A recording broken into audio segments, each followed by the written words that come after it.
and exclude the distribution of software from this definition. Honorable Speaker, there has been a notable change in the global arena in tax administration, where governments or parliaments change tax laws to align with court decisions. I think a case in point is the 7Cs case versus KRA in Kenya, where there was the contestation of the definition of royalties to include softwares. And the most popular one globally is the case of the engineering firm in India over the definition of softwares. We appreciate that in as much as it is improvement in our jurisprudence and improvement in our laws to make law process to align with the decisions of courts, we need to be careful not to abuse the power of law legislation to negate the judgments made by our courts. Clause 4, Honorable Speaker, proposes to reduce the period for claiming deferred realized foreign exchange losses from 5 years to 3 years. The committee supports retaining the current period, allowing businesses to recover foreign exchange losses over 5 years instead of the proposed 3 years, especially during these times of uncertainties in the global market, and especially including the de-dollarization of the markets. For example, we have seen some of our global leaders backing their currencies through gold and not through, for example, the most popular used currencies such as the US dollar.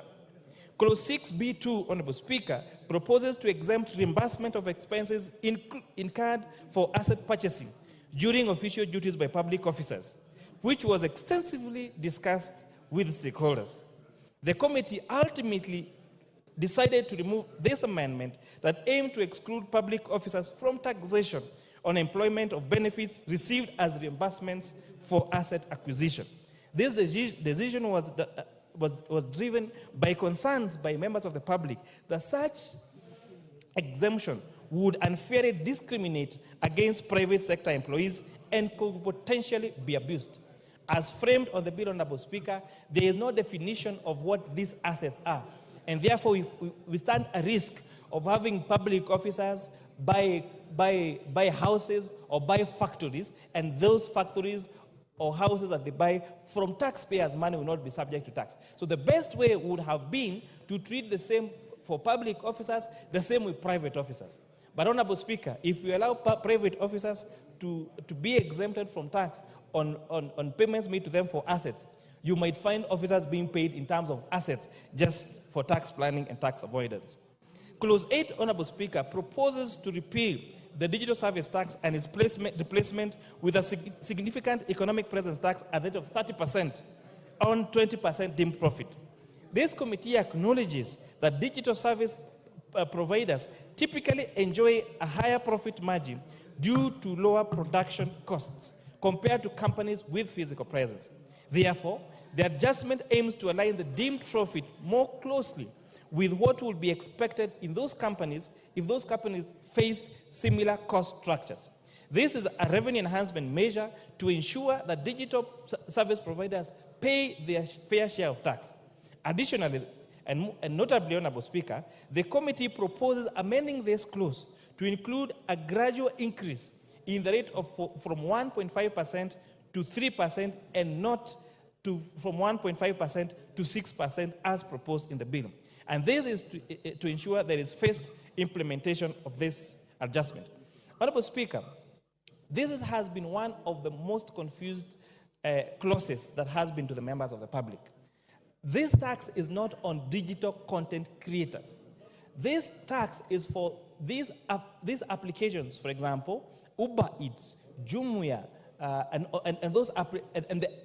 the tax is imposed on the owners of the platform, not on the consumers or those people making those deliveries, Honorable Speaker. And this has been endorsed by the best practice through OECD countries to have a uniformity globally on taxation around the digital marketplace, Honorable Speaker. On clause 912G, there is the proposed introduction of minimum top-up tax. This committee strongly supports its measure, noting its global adoption in over 60 countries, where many of these key multinational companies operate. Failing to implement this tax in Kenya would undermine the fair application of tax obligations, potentially allowing constituent companies located in Kenya to underpay their share of revenues. This amendment is aligned to the multilateral instruments on profit shifting and base erosion that this House approved a month ago. Again, another very misinterpreted clause.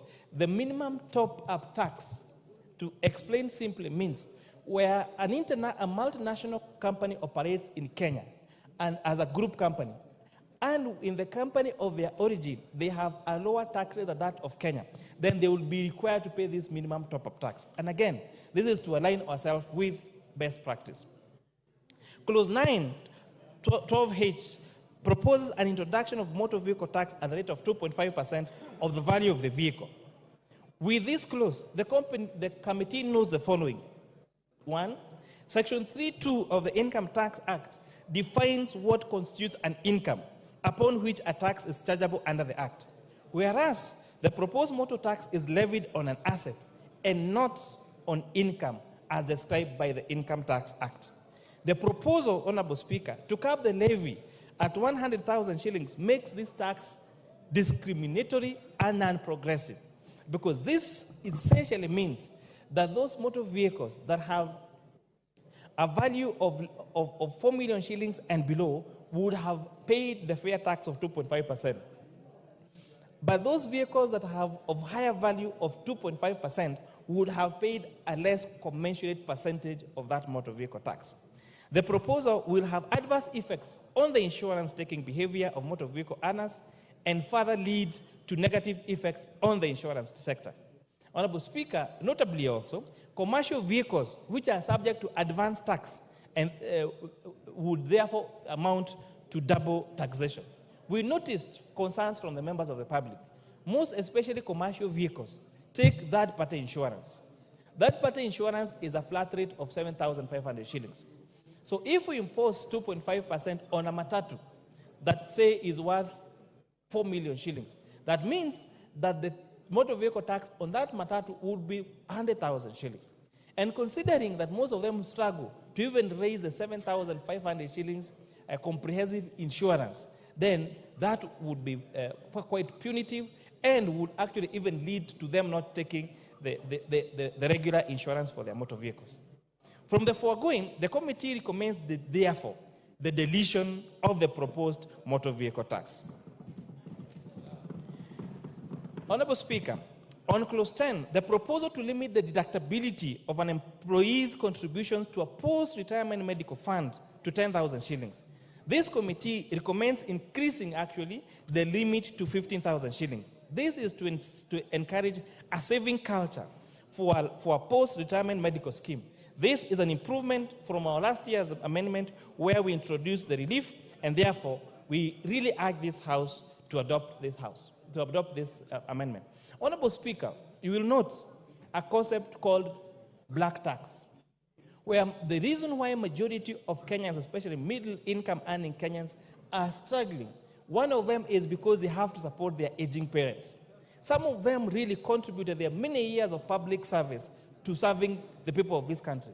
So we are therefore providing for an incentive for them that when you are actively in service, please save for your post-retirement medical scheme. And we're saying, when you make this contribution to your post-retirement medical scheme, that contribution will be tax allowable to up to 15,000 shillings a month.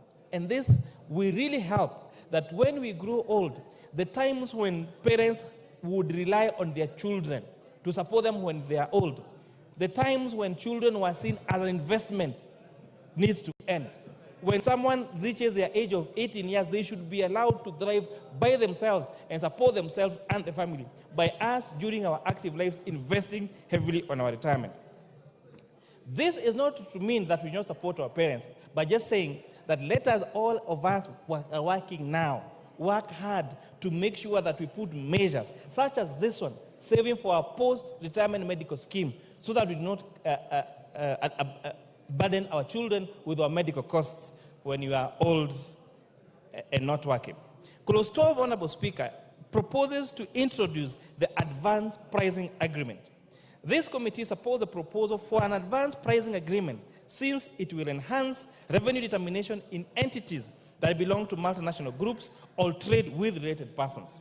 Further, this will lead to allowing a seamless implementation of the agreements. The committee recommends enactment of regulations. And I need to emphasize this. The committee recommends Kenya Revenue Authority to enact regulations to address circumstances where KRA cancels advance payment agreements to allow the taxpayer the right to appeal, among other concerns. This proposal is also to align, Honorable Speaker, with our tax laws on international best practice and prevent profits shifting and base erosion. Clause 21D1, Clause 21DJ, Honorable Speaker. The committee endorses the bill's proposal to introduce withholding tax on interest from bonds, notes, or securities with a maturity of less than 3 years. This measure, Honorable Speaker, aims to promote long-term investment and ensure that government revenue from such payments is consistent with other forms of income. Clause 23, Honorable Speaker, proposes subjecting amateur supporting associations to taxation.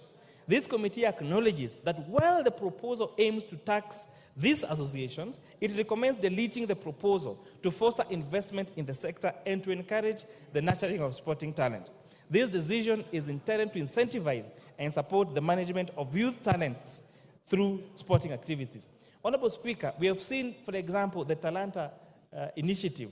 We've seen these athletic camps across the country. So this proposal to introduce taxation on this Talanta Hera initiative, all the athletic camps in this country, we are therefore saying, please, let us allow these sectors to drive, let us support talent, let us support our young people to make their money through talent, through these amateur supporting associations. Clause 25B1, Honorable Speaker, the committee retains the 15% preferential tax rate for the construction of 100 units of affordable housing. This incentive aims to encourage and stimulate investment in the affordable housing sector across the country. Clause 34A1, AA, and AB. The committee proposes to delete the proposed VAT on aircraft spare parts. This decision was considering that many airlines operators in the country provide maintenance and repair services to both international and domestic airlines.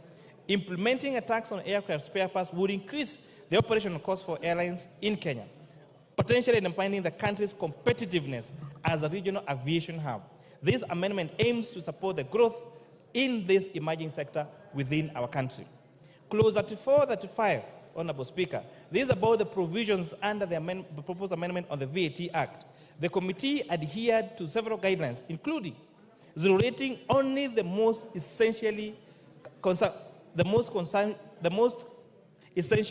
items for household and for agricultural inputs, exempting inputs used in the manufacturing of medical services, safeguarding the financial sector by restricting VAT on services, taxing goods and services where only value is added in the production process, and exempting specific inputs to include local industries.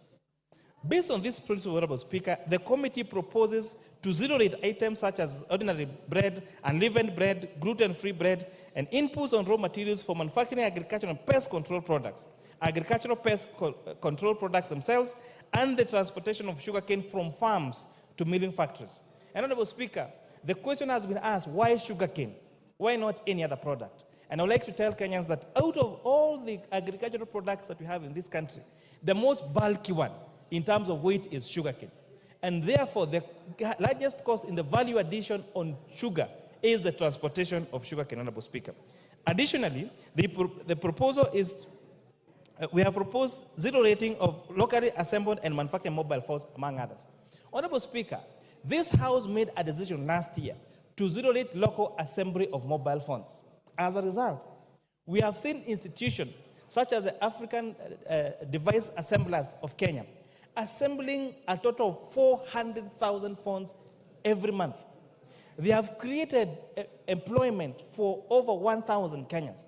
We are now, in fact, Honorable Speaker, they cannot satisfy the demand on the supply of these phones in this country. We are telling Kenyans, it is possible to manufacture our things here.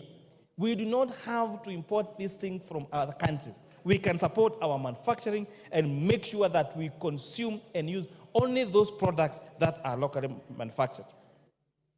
The committee further recommends exempting several products from VAT, including the issuance of credit and debit cards, foreign exchange transactions, sanitary towels, diapers, and services to local film agents. Clause 39, Honorable Speaker, of the bill proposes the removal of provision granting relief on excess duty to manufacturers of accessible goods and providers of internet data services. The committee recognizes that excess duty, similar to VAT, considers input and output tax for manufacturing of accessible goods. Removing, therefore, Section 14 of the excess duty would prevent manufacturers from deducting excess duty, thereby potentially raising production costs and necessarily leading to higher prices to consumers. This deletion aims to safeguard Kenyans from increased prices of essential commodities. Honorable Speaker, it is East African community practice that excess duty on inputs become a tax allowable expense to manufacturers.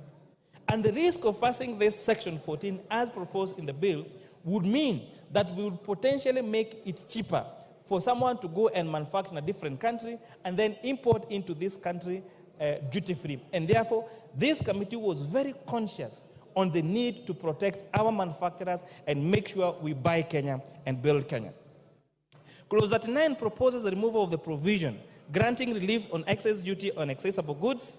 I have explained that. Clause 42, Honorable Speaker, addresses excess duty on goods where the committee is guided by the following principal criteria: exempting goods from locally manufactured goods, exempting products to prevent increases in consumer prices, improving the administration of excess duty for ease.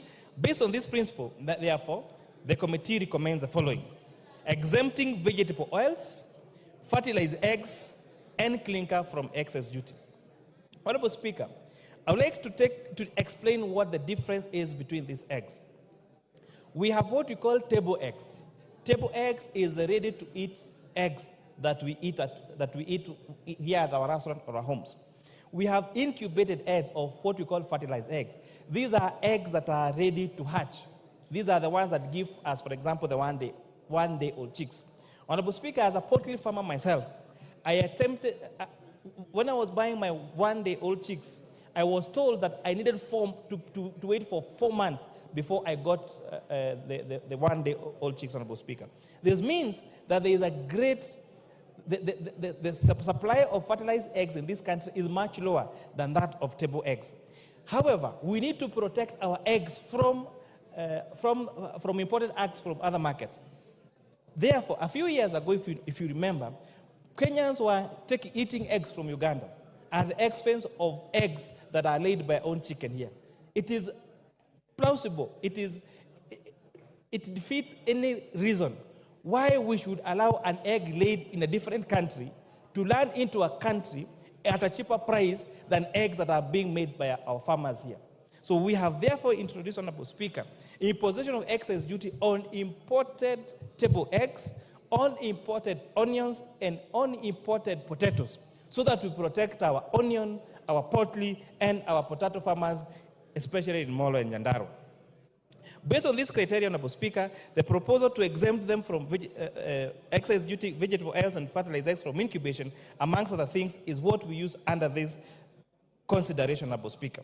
Further in, keeping with the tax system's predictability, the committee proposes to maintain the current rates on excess duty on imported motorcycle, plastic, onions, potatoes, among others. And again, I want to explain here that excess duty has been proposed only on imported, completely assembled motorcycles. We have had local capacity of our manufacturers assembling our own motorcycles. Let us ride motorcycles that are assembled in Kenya. When we export these jobs to China, when we import these completely locally assembled goods from China, it means three things. One, we are exporting our jobs to another country. Two, we are eroding our foreign exchange, because once we do those importation of those goods, we have to use our dollars. And that is where it took us last year with the titulator of our Kenya shillings going to as low as 167 shillings, Honorable Speaker. Three, we are certain of the quality of that particular product, because you can go to that plant, you can go to that factory and ascertain the quality of those, Speaker. In addition, to creating employment to our young men and women in this country. With this regards, Honorable Speaker, to excess duty in services, the committee was guided by the need to keep the consumer prices for certain services low and then to ensure stability in terms of the rate of excess duty. Based on these criteria, the committee proposes to maintain the prevailing rate on money transfer services by banks and financial institutions and money transfer services by several fund providers. Honorable Speaker, you've heard the popular tuma na ya kutoa. So we want to make sure that that tuma na ya kutoa is not increased so that we retain the current rates that is on our cellular mobile transfer services. Clause 44, Honorable Speaker, proposes an increase in the import declaration fee to highlight a reduction from 30.5% to 2.5% in the Finance Act of 2023. This resulted in a significant revenue loss of 10 billion shillings, impacting the implementation of 2023-24 budget. And this, therefore, Honorable Speaker, you have seen in a record 2 supplementary budgets that have led to a very huge cut on our expenditures. And this is because one of the decisions that we made was a reduction of IDF last year from 3.5 to 2.5% led to a revenue loss of 10 billion shillings. Honorable Speaker, clause 45 and 48 proposes the introduction of an eco-levy to mitigate environmental damage and pollution caused by imported finished products in Kenya. The committee emphasizes that this levy should exclusively apply to imported finished products, therefore safeguarding local manufacturers who are already adhering to what's called the extended producer principle.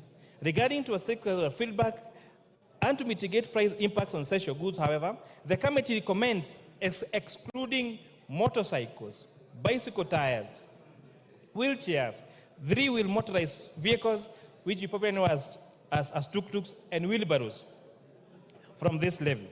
Additionally, the committee proposes reducing the eco-levy for select finished goods. These adjustments are intended to balance environmental protection with consumer affordability and local manufacturing interests, Honorable Speaker. Especially on the area of e-waste, Honorable Speaker. Whatever products, these products, when you import them, when we import that phone, one day that phone will die ultimately. So we are saying, let us have a fund through the restoration fund which provides resources to ensure at the end of the life of that product, there is money that is used to restore, to either reuse, recycle, or restore the impact of that product to the economy, Honorable Speaker. And for example, how that fund is already working.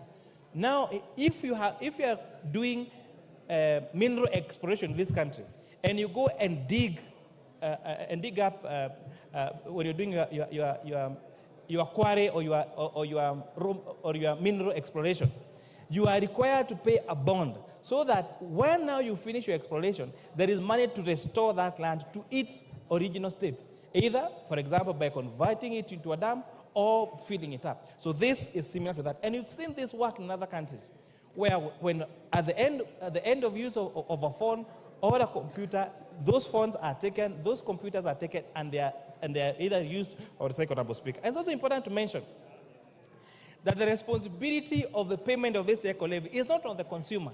It is on the manufacturer in that country of origin. And this, again, is in line with best practice. It has been introduced in Tanzania, it has been introduced in several countries, and most of these larger manufacturers are more than willing to pay this eco-levy to make sure that the products that they produce at the end of the life of that product, they're able to be collected, to be reused or recycled to prevent the eroding of the environment, Honorable Speaker. Clause 47 introduces the Export and Investment Protection Levy to address declining exports and increase imports, especially for locally manufactured goods. The company's objective is to safeguard the local manufacturing sector against unfair trade practices, enhance its competitiveness, and foster a sustainable and inclusive export environment. The Export and Investment Promotion Levy is expected to have several impacts on the manufacturing sector. One, it will support local manufacturing, aiming to increase the sector's contribution to GDP from 7% to 20% by 2027, seeking to level the playing field for local manufacturers struggling against cheaper imports, reducing over-reliance on foreign goods and services, and this levy will generate revenue to facilitate the development of the manufacturing sector and incentivize investments by local, micro, small, and medium enterprises. Based on this course, Honorable Speaker, the committee proposes imposing the Export and Investment Promotion Levy on articles such as leather products and imported footwear, denatured ethyl alcohol, ceramic sinks, and wash basins, among others. Additionally, the committee supports Secola's proposal to exempt craft liner, uncoated craft paper, and ballast from the levy. Regarding the motorcycles, Honorable Speaker, the committee suggests implying the levy only, again, on fully built imported motorcycles. This measure aims to design a proper and promote local manufacturing, enhance competitiveness, and support sustainable economic growth in our great beloved country, Kenya. Clause 51 and Clause 57 proposes the integration of electronic tax system, ETIMS, with data management and reporting system. The committee acknowledges the implementation challenges on ETIMS, especially on our small-scale farmers, or subsistence farmers, and microfinances. Therefore, the report proposes our report proposes that we exempt those farmers and those small businesses with a turnover less than 1 million shillings from this registration, and impose that responsibility on the traders, so that they use what in tax terms they call reverse invoicing. To address this issue, Honorable Speaker, the committee is guided by the international jurisprudence process called de minimis non current lex. In terms of the law does not concern itself with trifles. The law does not should not concern itself with trivial matters that would hinder even tax administration. And this, Honorable Speaker, is why we are proposing exemption of subsistence farmers and micro enterprises with a gross turnover of below 1 million shillings from this requirement. This exemption aims to facilitate their participation in the form of business transactions without the burden of electronic invoicing requirements. Furthermore, Honorable Speaker, the committee suggests to KRA to ensure guidelines on this operationalization is addressed effectively. These guidelines would provide clarity and ensure smooth implementation while supporting the integration of small-scale farmers and micro enterprises into the formal economy. Clause 56, Honorable Speaker, addresses the issue of agency notices. This is aimed to resolve ambiguities regarding their validity. The committee recognizes the necessity to provide a mechanism to lift agency notices in Kenya where taxes have been fully paid pursuant to a court order. This provision seeks to ensure clarity and fairness in tax enforcement practices, allowing the timely removal of agency notices once obligation has been met through a judicial process. By establishing clear guidelines, Honorable Speaker, for lifting agency notices under these circumstances, the proposal aims to uphold legal compliance while safeguarding Kenya's rights and maintaining the integrity of our tax administration. Clause 61 proposes the removal of restrictions that require owners of affordable housing units to obtain prior written consent from the Affordable Housing Board before selling their units. The committee supports this amendment, citing the concerns from the public that this provision on the Affordable Housing Act infringes on the constitutional right to property. By advocating for the removal of this requirement, the committee seeks to uphold property rights and ensure that homeowners have the freedom to manage and dispose their affordable housing units without unnecessary bureaucratic handles. Clause 63 proposes granting KRA access to personal data. The committee has raised concerns that this proposal does not meet the constitutional threshold outlined in Articles 31C and D of the Constitution of Kenya. Additionally, the committee notes that Section 51 of the Data Protection Act specifies conditions under which exemptions might be applicable. Moreover, Honorable Speaker, Section 60 of the Tax Procedures Act empowers the commissioner or authorized officers with a warrant to access any necessary data for administering tax laws. These considerations, therefore, shows the need for careful alignment with constitutional and legal provisions regarding privacy and data protection in implementing this proposal. The decline in levy collection, Speaker, continues to impact on highways, urban and rural roads. Recent heavy rains and flooding like El Nino have again further damage our roads, and therefore they need to provide more resources, Honorable Speaker, through the appropriations to ensure that we have sufficient resources on the repair of our roads, and especially the low-volume seal roads. Mr. Speaker, exploring innovative approaches such as targeted initiatives, simplified tax processes, and enhanced taxpayer education can encourage voluntary compliance and broaden participation in the formal tax system. Bringing more Kenyans into the taxpayer fold, we align our tax revenue collection with economic expansion, enabling us to finance crucial investments in infrastructure, social programs, and sustainable development. Mr. Speaker, addressing these issues proactively and maintaining effective tax policies will strive to increase our tax revenue collection in line with our economic potential. This, Honorable Speaker, will strengthen our fiscal position, allowing for investment in key sectors such as social welfare programs and infrastructure development, fostering sustainable economic growth to benefit all Kenyans. Mr. Speaker, as we deliberate the Finance Bill of 2024, it is important to actually prioritize measures that will effectively expand our tax base and ensure revenue generation. This may involve innovative tax policy approaches such as incentivizing compliance, simplifying tax procedures, and overcoming barriers that hinder our revenue growth. Honorable Speaker, there are other two proposals that are very critical in this economy. One of them is the amendment on excise duty on cigarettes, where we are applying preferential rates per centiliter to filtered and unfiltered cigarettes.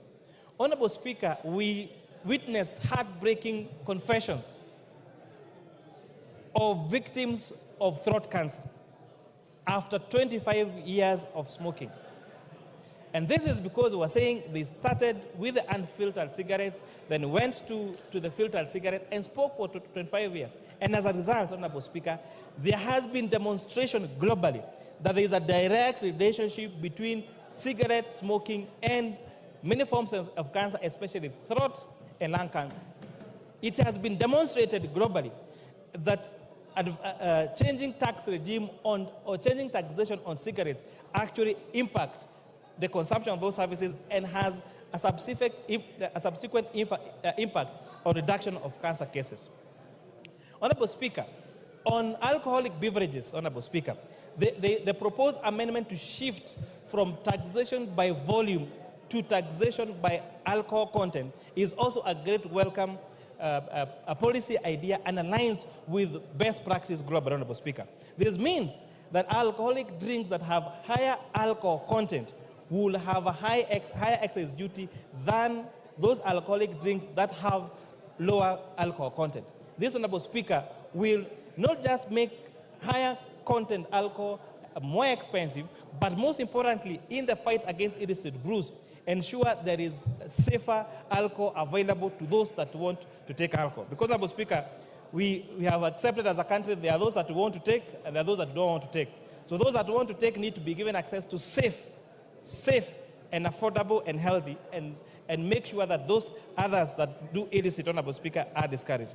As we robustly, Honorable Speaker, engage on the Convention about the Finance Bill and critique it, it must be realized that this bill aims to correct around 346 billion shillings only from a proposed 3.9 trillion shillings. We therefore request this House, our departmental committees and our oversight committees and Kenyans in the public to interrogate the expenditure side of this budget as they are interrogating the financing side. This, Honorable Speaker, will lead to a more robust budget-making process, reduce or prevent budgeted corruption, maintain fiscal discipline in the use of our resources by our executive, Honorable Speaker. Because one of the credit cases we face, Honorable Speaker, is the trust deficit on what this will be used. And this House, in our oversight roles, can do a great job in reducing that trust deficit, in ensuring that the taxes paid by hand-earned Kenyans are spent correctly for the success, for the prosperity of the great public of the Republic of Kenya. Without, Honorable Speaker, I beg to support. You beg to move. Without, Honorable Speaker, I beg to move. And who is seconding you? Honorable Speaker, I request my very able Vice Chair, CPA Ambassador Benjamin Langat, the MP for the great people of Ainamoi in Kericho County to second. Benja. Mr. Speaker, I rise to second this finance bill of 2024. Mr. Speaker, I want to start by thanking your office, the office of the clerk, and the staff, our secretariat, Mr. Speaker, and our members for the good job and the good support that you accorded our committee. Mr. Speaker, this finance bill is one of the most canvassed finance bill, Mr. Speaker. Mr. Speaker, we did organize the public participation exercise, Mr. Speaker, which went all through for almost 10 days, Mr. Speaker. Mr. Speaker, during that exercise, we informed Kenyans that the finance bill of 2020, the public participation exercise, which we were doing, Mr. Speaker, was not a public relations exercise, Mr. Speaker. It was a very serious exercise, Mr. Speaker. And I want to inform the public and Kenyans, Mr. Speaker, that we heard them. We have included their views in our recommendation, Mr. Speaker, which was tabled yesterday by the chairman, Mr. Speaker. Mr. Speaker, I want to thank our members because Mr. Speaker, we sat sometimes late into the night, Mr. Speaker, and I can say, Mr. Speaker, Mr. Speaker, as a committee comprising both sides of the House, Mr. Speaker, we were 99.9 unanimous, Mr. Speaker, in our deliberations, Mr. Speaker. Mr. Speaker, this House, Mr. Speaker, I want to say this House has already passed the budget estimates of 24-25, Mr. Speaker. And Mr. Speaker, any member who voted for the budget estimate of 2024, because budget estimates are funded by the finance bill of 2024. So all of us, if we have supported the budget estimate of 2024, Mr. Speaker, we should rise to the occasion and support the finance bill of 2024. Mr. Speaker, when we went to the elections, we were given the terms of reference. One of them, Mr. Speaker, is we must stop borrowing. We must stop borrowing, Mr. Speaker. And to stop borrowing, Mr. Speaker, we must be able to generate our own revenue. And therefore, Mr. Speaker, even as we talk about protecting the Kenyans, which we have done, Mr. Speaker, we must also help our country to raise revenue so that we stop the shame of borrowing, Mr. Speaker. Mr. Speaker, I want to say, as I've said, the committee listened to the public participation exercise, and we have incorporated all the negative items, Mr. Speaker, which were in the bill. We have removed all of them, Mr. Speaker. And therefore, this House should unanimously support and vote for the bill, Mr. Speaker. Mr. Speaker, I want to go to the specific issues which were mentioned in the bill. And this bill, Mr. Speaker, as I've said, Kenyans should note that the bill which was tabled in the House were proposals, Mr. Speaker. This House has the power to amend, to change. I could rather say, Mr. Speaker, those proposals, we can amend everything, Mr. Speaker. And therefore, Kenyans should not fear. We are here to protect Kenyans. We are here to protect our country, Mr. Speaker. Mr. Speaker,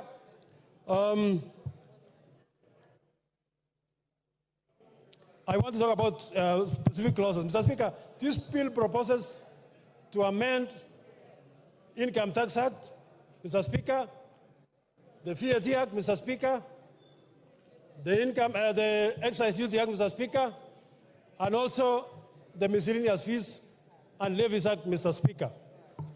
On a more specific issues, Mr. Speaker, the bill proposes to introduce what we call the significant presence tax, Mr. Speaker, which actually targets all the international organizations that are doing business within our country, mainly on online systems, Mr. Speaker. They are making money, they are getting money to their country, but they are getting less, Mr. Speaker. Mr. Speaker, we must make sure that everyone who does business in the country contributes to our economy, contributes to our tax income, Mr. Speaker, and therefore the committee supports the introduction of what we call the significant tax presence system, Mr. Speaker, so that we make sure we tax everyone who's doing business in our country and contribute to our economy, Mr. Speaker. Mr. Speaker, the law as established now gives our companies 5 years to recover their tax, what we call the tax foreign exchange losses, Mr. Speaker. The bill proposes to reduce that provision from 5 years to 3 years, Mr. Speaker. When we consider the opinions of the public, Mr. Speaker, we did agree, and we will be moving the necessary amendments that, Mr. Speaker, we must maintain the status quo, meaning that we did not agree that we should reduce it. It is good for the public, for our companies, Mr. Speaker, to be given sufficient time to recover their losses, Mr. Speaker. So, Mr. Speaker, we shall be introducing recommendations to delete that section, Mr. Speaker, which was proposing to reduce recovery of foreign losses, exchange losses, from 5 years to 3 years. Mr. Speaker, the income tax, the bill proposes to introduce what we call motor vehicle tax, Mr. Speaker. And Mr. Speaker, I want to say this was the most contested section of the bill, Mr. Speaker. Mr. Speaker, every presenter who came to the committee, they were opposed. Mr. Speaker, when we read the Income Tax Act, I think clause 3, Mr. Speaker, says income tax will be charged on income of individuals and companies, Mr. Speaker. We tried to check whether this tax called motor vehicle tax, Mr. Speaker, fits into the income tax definition, Mr. Speaker. And Mr. Speaker, our honest opinion, Mr. Speaker, was that, one, it was misplaced, because a motor vehicle tax is like it's not even an income, it's like an asset tax, Mr. Speaker. So if we tax your asset today, your car, tomorrow we'll introduce what we call land tax. Tomorrow we'll introduce what we call house tax, Mr. Speaker. And Mr. Speaker, we should remain within the law.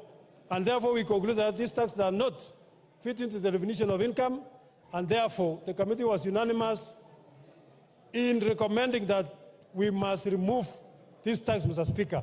And it was going to make Kenyans suffer, Mr. Speaker. So therefore, the Kenyans who told us about the motor vehicle tax, I want to inform you that we listened to you, and we are going to remove it, Mr. Speaker, so that we reduce the cost of living in this country. So, Mr. Speaker, those people are relying on this section to make sure that,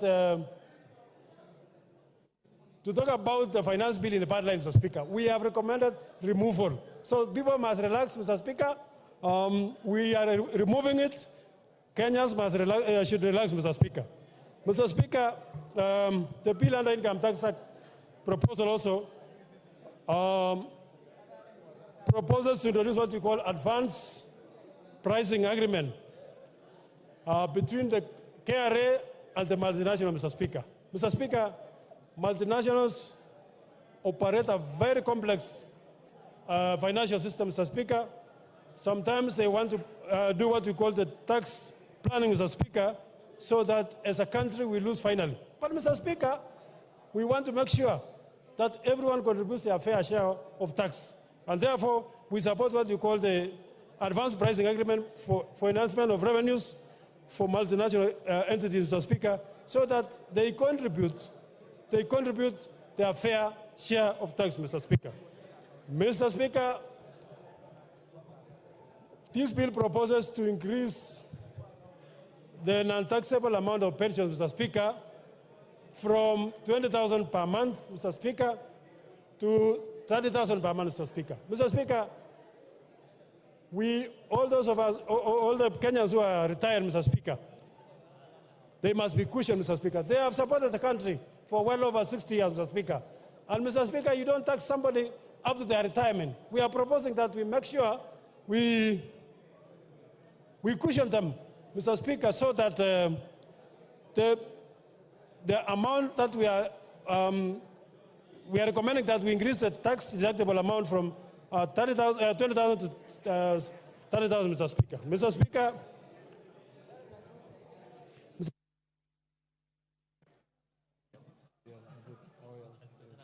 your time is up, Benja. 1 minute to wind up.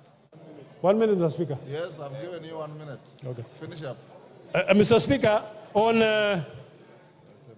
eco levy, Mr. Speaker, the committee was of the view that we must protect the local manufacturers, Mr. Speaker. Mr. Speaker, the bill proposes to have what you call eco levy to protect the environment from both local manufacturers and imported goods, Mr. Speaker. Mr. Speaker, we were unanimous in saying that we have to support our manufacturers. We only levy the eco levy on the finished manufactured goods, Mr. Speaker. Our local manufacturers, we have what we call Mr. Speaker, our local manufacturers, Mr. Speaker, have arrangements to protect the environment which have been agreed with LEMA, Mr. Speaker. So the levy will only be on foreign finished products, and Mr. Speaker, those goods which we cannot manufacture in Kenya. Mr. Speaker, I second and I support. I ask the Honorable members, take your seats. Order, take your seats. Honorable Cheng. Honorable members, I now propose the question, which is that the Finance Bill, National Assembly Bill number 30 of 2024, be now read a second time. Opio and I. Yes. Okay.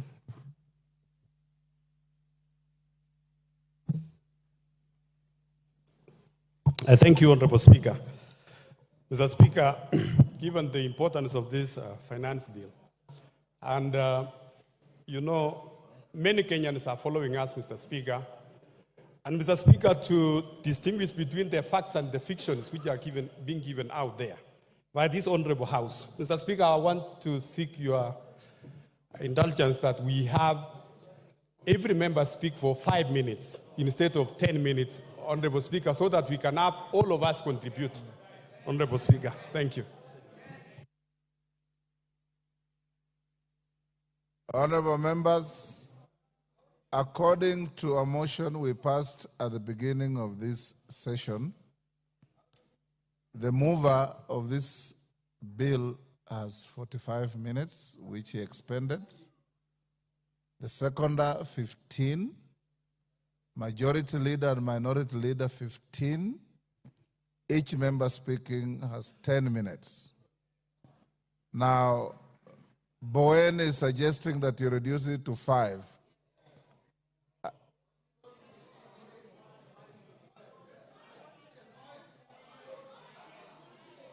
Order.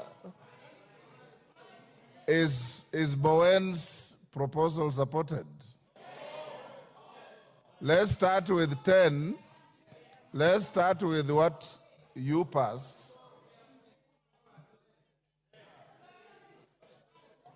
As usual, my screen is full. Order.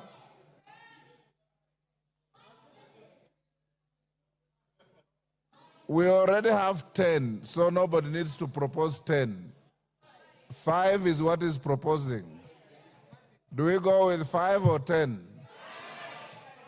Okay, it's not quite clear. Let's start with 10 and see how far it goes. Robert Mbui. Thank you, Mr. Speaker. Mr. Speaker, when we were all elected, we took oath of office to defend the Constitution 2010. The spirit of Article 1 and Article 95 of the Constitution. Order, honorable members, order. The matter of 10 or 5 minutes is now moot. We will see how to revisit it later. And those of you who are given a chance to speak, if we exhaust your points before you end the 10 minutes, you can yield the floor so that somebody else can be able to get the opportunity. Go on, Robert.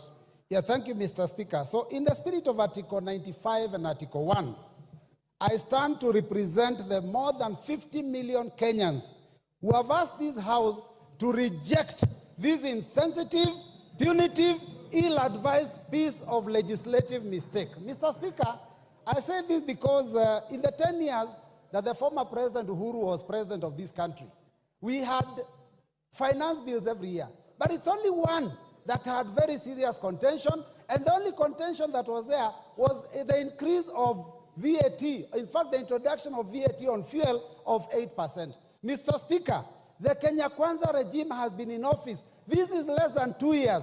And the second finance bill they have brought to this House and the first one have elicited so much contention from Kenyans that I think there's something seriously wrong. Mr. Speaker, in fact, let me say this, that the controversies of the 2023 finance bill, before we even get to this one, even, in fact, got a nickname for our head of state, because Kenyans out there are calling him Zakayo, the tax collector. Mr. Speaker, we must move from that concept of ensuring that every year we impose punitive taxes on Kenyans. Mr. Speaker, Kenyans have not even recovered from the negative effects of the 2023 finance bill. Because, Mr. Speaker, the 2023 finance bill already drastically reduced the disposable income of Kenyans. Because, Mr. Speaker, we increased pay as you earn then, we went and increased the NSSF, we went and increased the NHIF. Now we are proposing to go to SHIF, which is even higher. Mr. Speaker, we introduced a housing fund. Mr. Speaker, it has been very, very painful for Kenyans. And Kenyans were hoping that this year things will be better, considering that in the last election campaign, Mr. Speaker, they were told that there will be pesa mfukoni, which means money in the pockets. Mr. Speaker, what we are realizing is that actually what this regime wanted was not to put money in anyone's pocket, but to take any money that was in the pockets of Kenyans. Mr. Speaker, the cost of government services have gone so high that we can't even afford our children to have ID cards.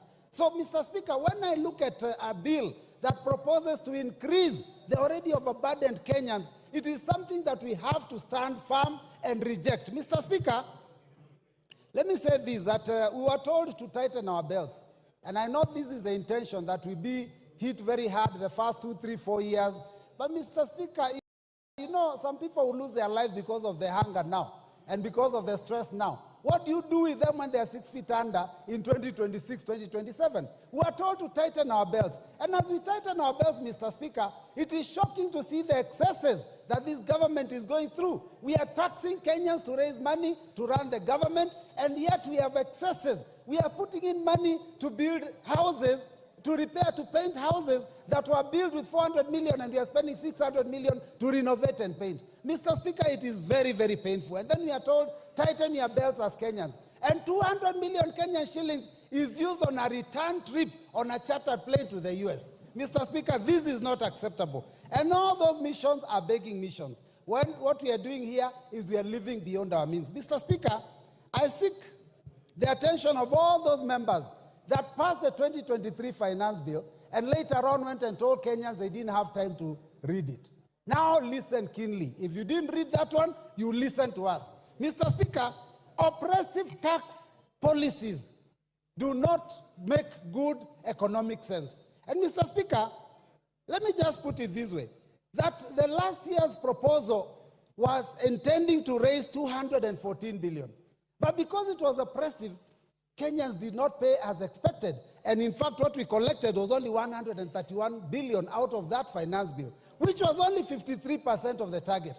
Mr. Speaker, the more burden you put on people, the more likely that they are going to look for ways to avoid that tax. So, Mr. Speaker, we have to be careful. We warned that would happen, that people would evade. You didn't listen. We warned that it would lead to job losses. Many companies left this country and are now producing elsewhere, and unemployment has gone up. We warned that the tax increase is always passed to the common man. Mr. Speaker, the hustler of this country, the mamamboga, the boda, is the one that will carry the burden.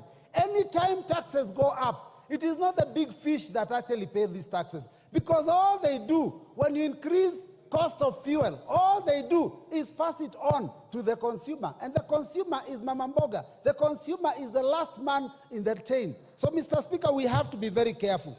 Now, the 2024 tax proposals are as oppressive as 2023. We have not even fully implemented the 2023 ones. The E-teams, now we are discussing how we are going to remove it. There are those, those taxes on chamas that we have not yet implemented. Now we have brought other major proposals. And I hear, Mr. Speaker, talk of the tax proposals of 2023, it's like they have been reduced. Mr. Speaker, the bill that we hold in our hands, the bill that we read, has not been amended. What we are listening to is stories, Mr. Speaker. Because when we go to the committee of the whole House, what guarantee do we have that the proposals we've been told about here will pass? We can be hoodwinked into believing that those things will be passed, and when we pass this bill, the last minute it is opposed and we lose out. So we are going to oppose it from the beginning up to the end. Mr. Speaker, this proposal on VAT on bread, Mr. Speaker, I don't even know who could conceive such a thing. You have put your hands in the pockets of salaried Kenyans, business people. People have been made to pay for profits that they don't even make on turnover tax. And now you want to tax our children because you're putting your hands in the pockets of our children. Because the biggest consumer of bread are our children in secondary school, because that's where they spend their pocket money. Mr. Speaker, some of these are totally ill-advised. Mr. Speaker, VAT on financial services, VAT on money transfer, VAT on M-Pesa, those were, I do not understand who was thinking, what were they drinking, what were they smoking when they came up with those ideas. Mr. Speaker, it is very unfortunate. 20%, 25% excise duty on edible oil, import duty. Mr. Speaker, these things, 2.5% on motor vehicles. These ideas were preposterous. But Mr. Speaker, I believe that all those proposals were actually a smokescreen. If you read the 48 laws of power, you know, smokescreen. You lead them down the wrong direction until they lose focus. What has happened is that we have concentrated on those ones that were very clear. But the real intention was to do what this committee has proposed.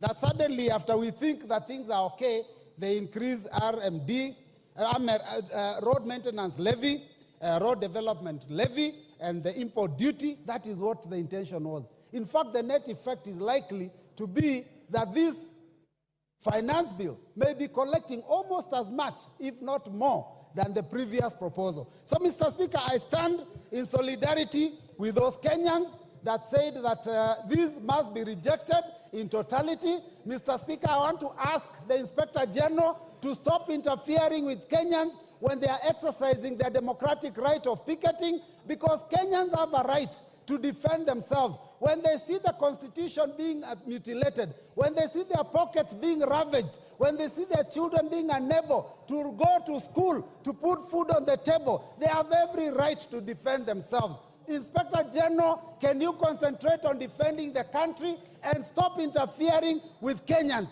And this revolution, which is unfortunately a kindly revolution, Mr. Speaker, it is unstoppable. Because when we were in the streets, you could call Raila Amolo Odinga, you could call Stephen Kalonzo Musyoka and ask them to tell the troops to go back. Who do you call when you pass this bill? So I reject and I vote, I reject. Thank you, Mr. Speaker. Thank you. Thank you. That order, Owen Bayer.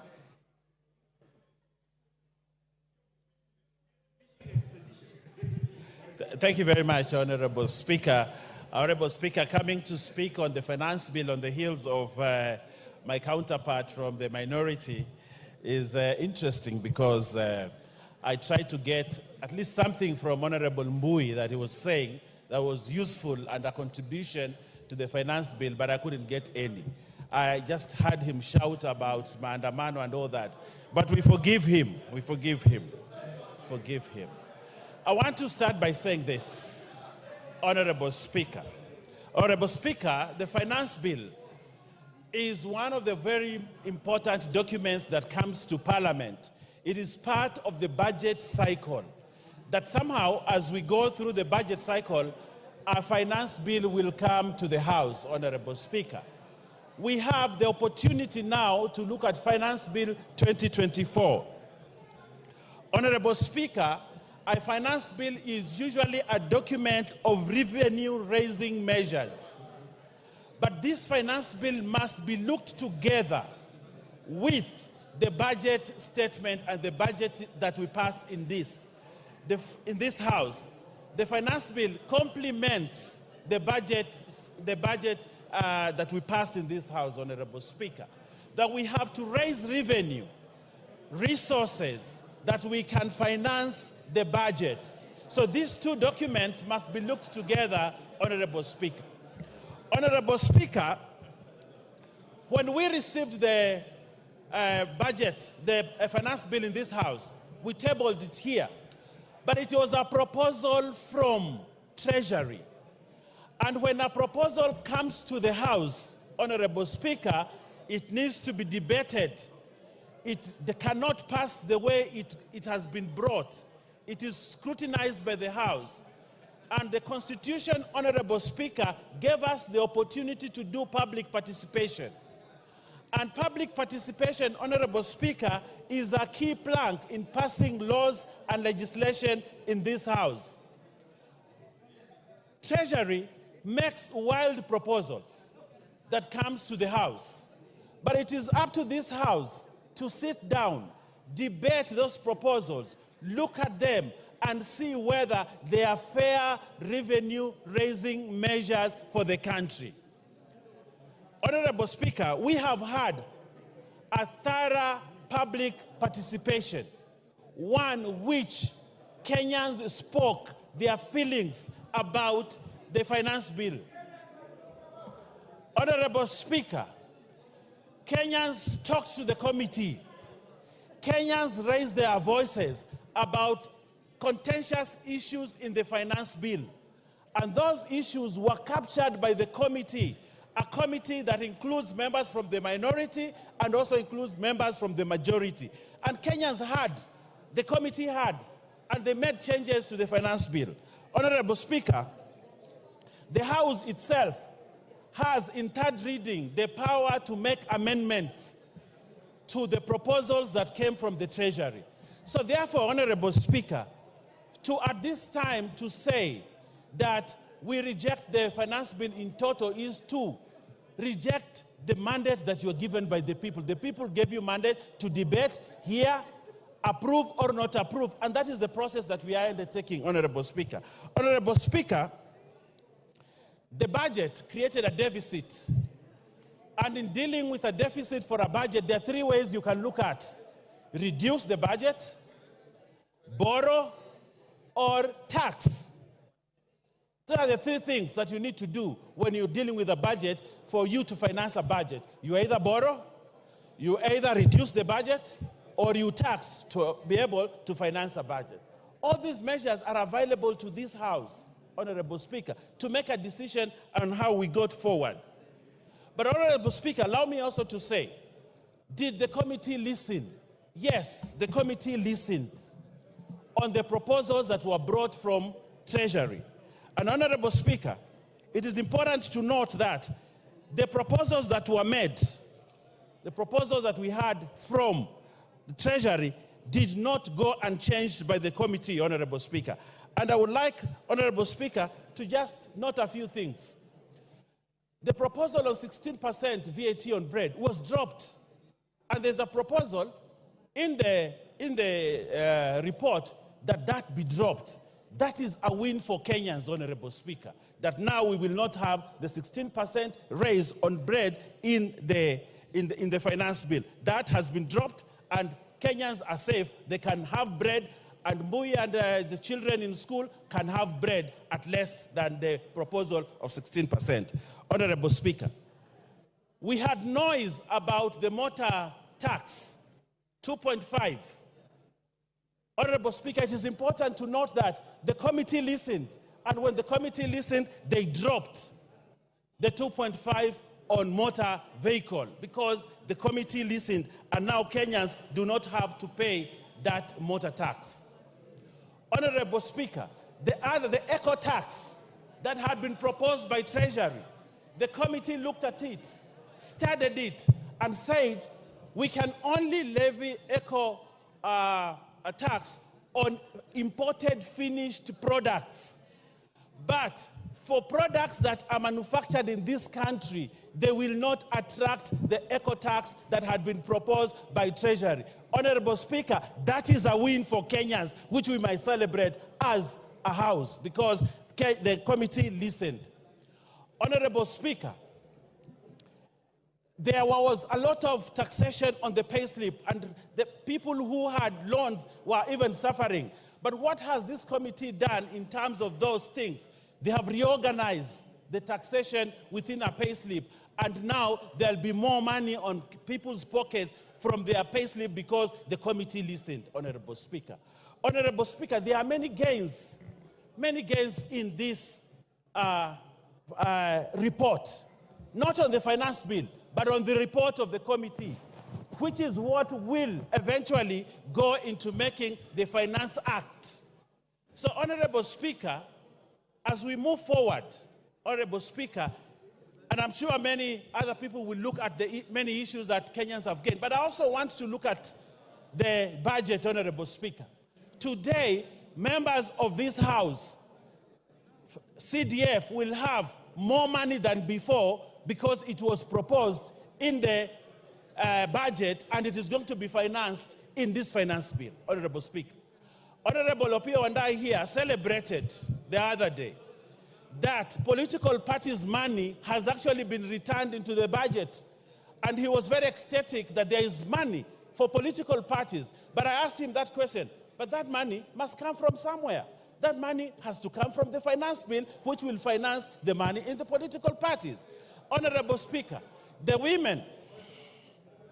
What's the point of order, Minority Leader? You know, Honorable Owen Baya was doing fairly well until he mentioned my name in respect of political parties fund. Honorable Speaker, you know, political parties fund is not a favor to anybody or to any political party. And as a matter of fact, the threshold set out in the law has not been met in this regime.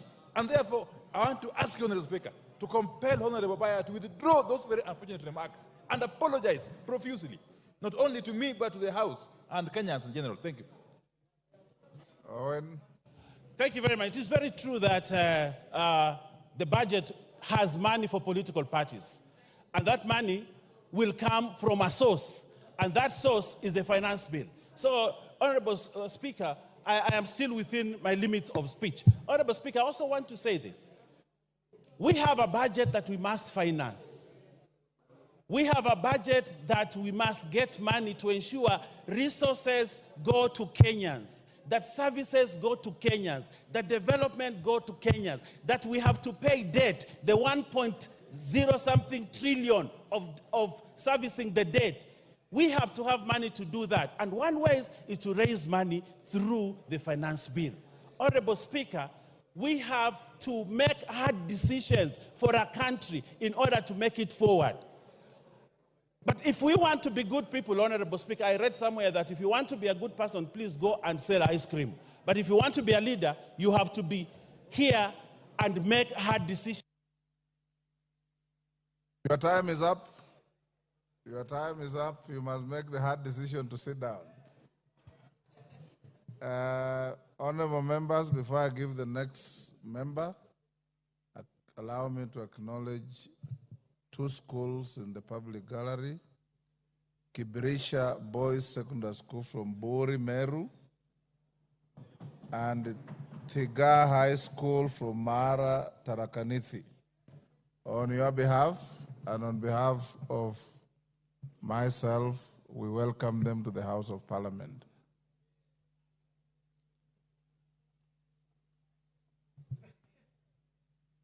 Mama Zamzam.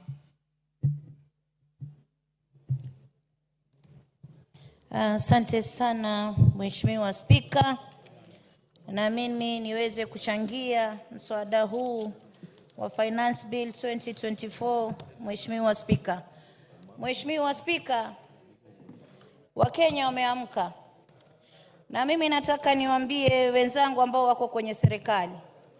And honorable members, as Zamzam speaks, seeing the screen, I may be persuaded to go to 5 minutes, but let's see how we go.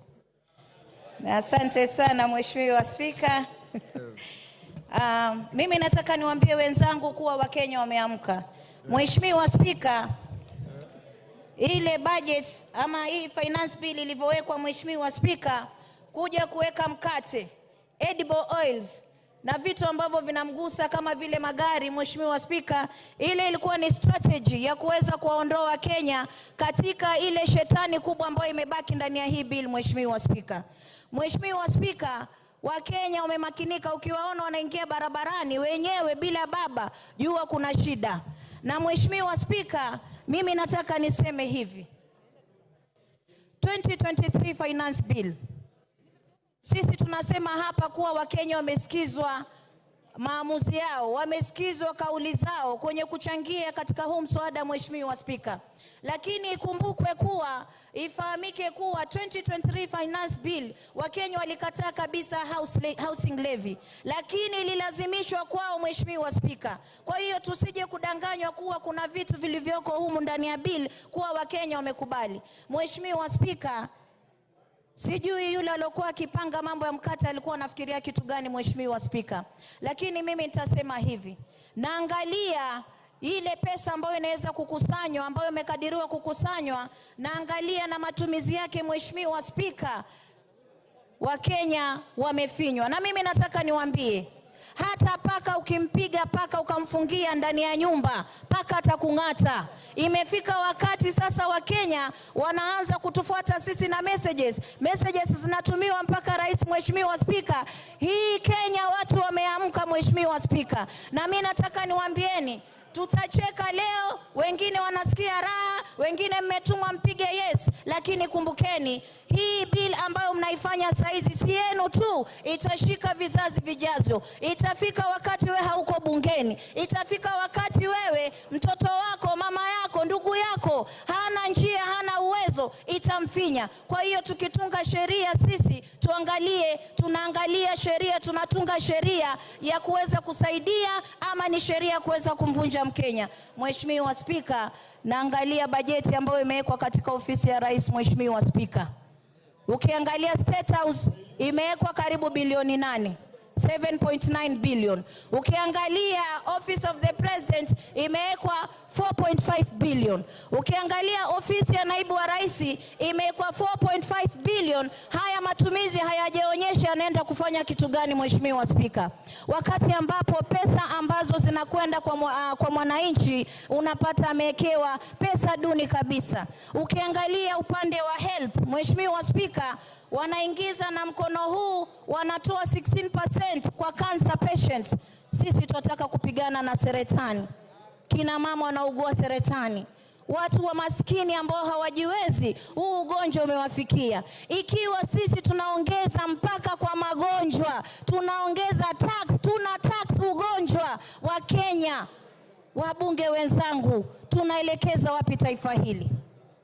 Pale ndani ya State House mkate peke yake na maziwa na nini, ile bilioni 13 mimi naiangalia nasema, jamani, tuoneni haya.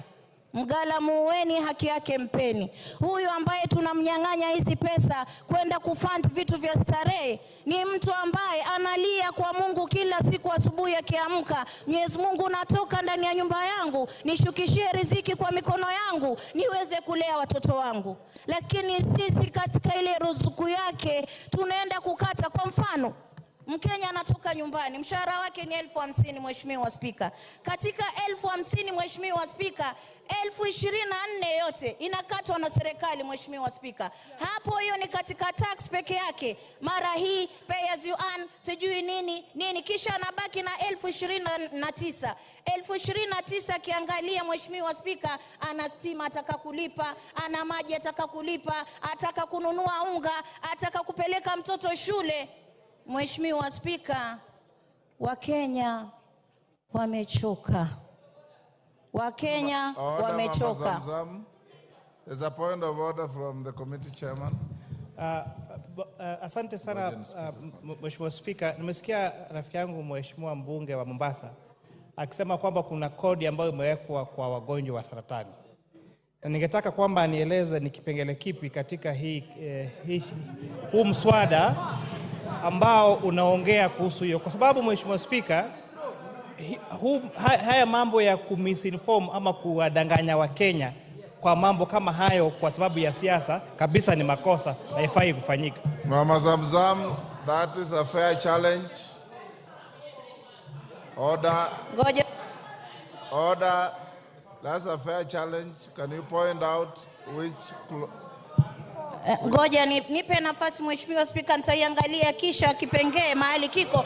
Lakini kiko, Mheshimiwa Spika, nipigieni kelele, mimi sijali, nitawaambieni ukweli. Wakenya wanahangaika, mmekuja hapa, mmelipwa pesa, mmepewa pesa nyingi kuja kuwa Wakenya katika bunge hili. Order.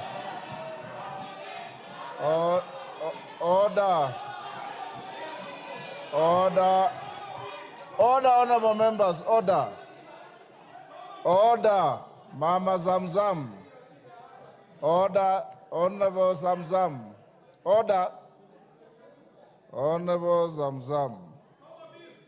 Order, KJ. Order, members. We were doing so well in terms of decorum and production from members until we reached here. Mama Zamzam, order, standing order 91. Every member is responsible for the accuracy of any facts which you allege. And the Speaker doesn't get involved in your allegations until you are challenged. When a colleague challenges you, the easy thing is not to raise your voice. The easy thing is to say, this is found in clause this and that of the bill. And it ends there. That is how you discharge your responsibility. If it is not in the bill, then the challenge becomes legitimate, and the decent thing to do is to withdraw and move on with your other contributions. Order. The Speaker needs no assistance. Honorable Kamket. Honorable Zamzam, if it is in the bill, point out to the chair of the committee. If it isn't, just withdraw and move on with your other contributions.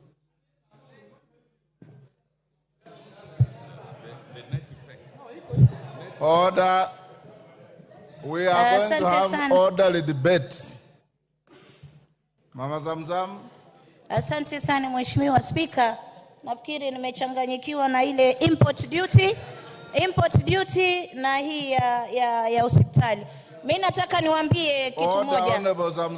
Mheshimiwa Spika, nimekubali. Kama haiko uiondoe alafu endelee. Haiko Mheshimiwa Spika, lakini pesa ambazo wanafanya za matumizi ni nyingi. Haiko, nimekubali. Order, Mama Zamzam. Order, honorable members. Take your seat, Mama Zamzam.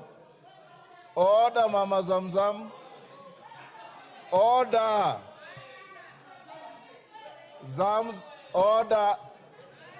Order. Order, Mama Zamzam. Mama Zamzam. Order. Mheshimiwa Zamzam, wewe ni mheshimiwa na mama wa heshima. na mimi nakuheshimu sana. Wewe huongea Kiswahili sanifu na huwa unasema mambo yanayoeleweka. Kuanza kuchibisana na wenzako across the floor ni kushusha heshima yako. Sasa nakwambia, ondoeni ile ulisema kwamba haiko na uendelee na mambo mengine. Kubishana na kupiga kelele haina faida kwa hii chumba. Order. Order. Honorable Mbadi, order. Order. Honorable Mama Zamzam, withdraw and proceed. Honorable Mbadi wants to mislead you. Just withdraw and proceed. Order, Honorable Mbadi. Give Mama Zamzam the mic. Huh? I withdraw, Mheshimiwa Speaker. Well done. Now proceed. Sasa na proceed. Lakini Mheshimiwa Speaker, watu wakija hii bunge kila mtu ametoka kwao amepigiwa kura zake, Mheshimiwa Speaker. Just proceed without complaint. Mimi hata nitalalamika kwa sababu amenitukana ule mzee na nywele nyeupe. Mheshimiwa Speaker, mimi naangalia katika hata cooking stove ya kupikia wameongeza 3%. Wameongeza 3%. Naangalia motorcycle, Mheshimiwa Speaker, wale wa mabodaboda ambao walipromisiwa mambo itakuwa shwari, tutafanya hivi, bodaboda wameongezewa 3% katika custom values. Mheshimiwa Speaker, hawa pia hata tairi ya gari ya bodaboda ya wheelbarrow, tairi ya kushika wheelbarrow, mulikuwa mnaweka tairi, wheelbarrow iko na tairi. Wacha kwa fuel, kama mmeongeza shilingi 9, mumeongeza kila mahali. Kama mmeongeza shilingi 9 kwa mafuta, mumeongeza bidhaa zote. Mheshimiwa Speaker, mimi nataka kuambia mgala muweni haki yake mpeni. Nyinyi mlidanganya wananchi, mkasema bodaboda, mama mboga mtakuja kuwasaidia katika jumba hili. Mmepewa 100,000. Order. Yes, Honorable KJ. What's your point of order? Mr. Speaker, I'm standing on a standing order that provides for a member to be relevant when they are debating. Mr. Speaker, the honorable member has been on a tirade, misinforming this House and by extension misinforming the nation on gossip that has been peddled on social media and headlines. This gossip is what she has crept into the House, Mr. Speaker. And Mr. Speaker, the point... Take your seat. Honorable members, order. Order, honorable members. I want us to have decorum in the House. And from now going forward, when you stand on a point of order, tell me which standing order you're standing on. And Honorable Zamzam, the etiquette of debate is such that when a colleague says point of order, you immediately resume your seat. You don't lose your time. You resume your seat, you hear the point of order, and then you proceed. What you are doing is wrong because the moment you hear point of order, you are raising your voice and menacing your colleagues with fingers and so on. It is not good. Finish up your contribution. Your time is almost up. Asante sana Mheshimiwa Speaker. Mimi nimalizie nikisema, pengine nikiongea na sauti hii ndio Wakenya watanielewa. Mimi nataka niwaambie Wakenya, mumeuzwa na serikali mliochagua. Mkate, edible oil na gari ilikuwa ni mchezo wa drama. Sasa shetani yuko ndani ya bill, pesa wamejilimbikizia ya starehe, ya kufanya mastarehe zao. Wakenya mmesaulika, sisi upande wetu tunasema mtusaidie kujisaidia. Asante sana Mheshimiwa Speaker. Mr. Speaker, I stood up on a point of order that I was wanting for you to superintend over, standing order number 91, that a member should be responsible for the statements they make on the floor. Mr. Speaker, all the matters that she has prosecuted do not exist in the finance bill that we are debating. She's talking about tires. She's talking about wheelbarrows. She's talking about issues that have been canvassed here by the finance chair, where he explained very well that if a motorcycle is to be assembled in Kenya, it is not subject to some of these taxes. Order. But she's misleading the nation by making it look like this exists in the finance bill, Mr. Speaker. You Mr. made your Speaker, point. kindly find her out of order according to the provisions of our standing. Order. Thank you. Unfortunately, KJ, she has already left the floor, so I cannot make a ruling against her. Secondly, honorable members, you have a bill before you. You also have a report. Order, members on their feet, take your seats.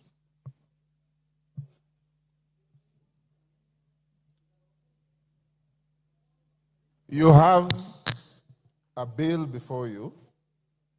You also have a report of the committee.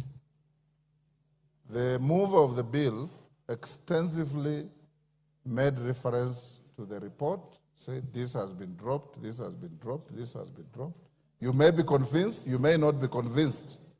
When you are debating, make your reference to the bill. You're also at liberty to make reference to the report. Nobody will be tailored to have one track.